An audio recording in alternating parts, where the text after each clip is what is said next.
Alors, structure de la matière, TD9, question 9.3.1. Donc, on change un petit peu de problème. On a toujours notre entrefer et on va regarder ce qui se passe localement au niveau de l'entrefer. Ici, là, là. À l'intérieur de l'entrefer, on met un bâton. Alors, le bâton. Ok. Hop, on a l'entrefer qui est là. Au niveau de l'origine et du milieu de l'entrefer, on va placer un bâton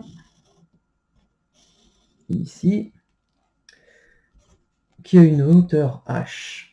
Et cette fois, eh bien, on ne vous le dit pas, mais on vous demande on vous demande de tracer les lignes de champ dans et au voisinage de l'entrefer. Donc ça va un petit peu en contradiction avec ce qu'on vous a raconté jusqu'à présent, puisqu'on vous a dit le champ magnétique, il est nul à l'extérieur et il est constant à l'intérieur. Donc on va raffiner un petit peu et on va prendre en compte ce qu'on appelle les courants de fuite et on va dessiner les lignes de champ qui sont hop, à l'intérieur de l'entrefer parallèles entre elles, et dès qu'on commence à aller sur les bords, on va avoir des effets de bord. Mais on voit qu'on a un système qui est complètement symétrique. Donc ça veut dire que les lignes de champ elles-mêmes doivent respecter cette symétrie. Et puisqu'ici, le barreau est strictement au milieu de l'entrefer, ça veut dire que quelle que soit la hauteur ici, on doit toujours avoir ce champ qui va être parallèle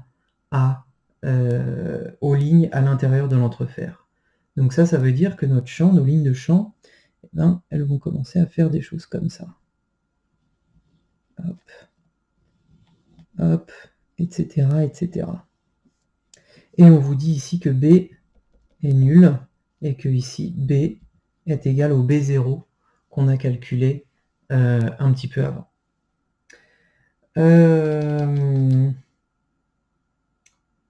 On ne vous le dit pas, mais on vous propose une variation linéaire du champ en fonction de la hauteur Z.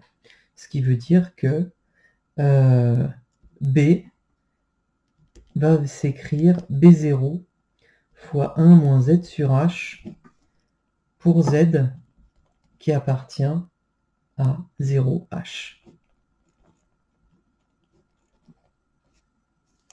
Et que B sera égal à 0 ailleurs.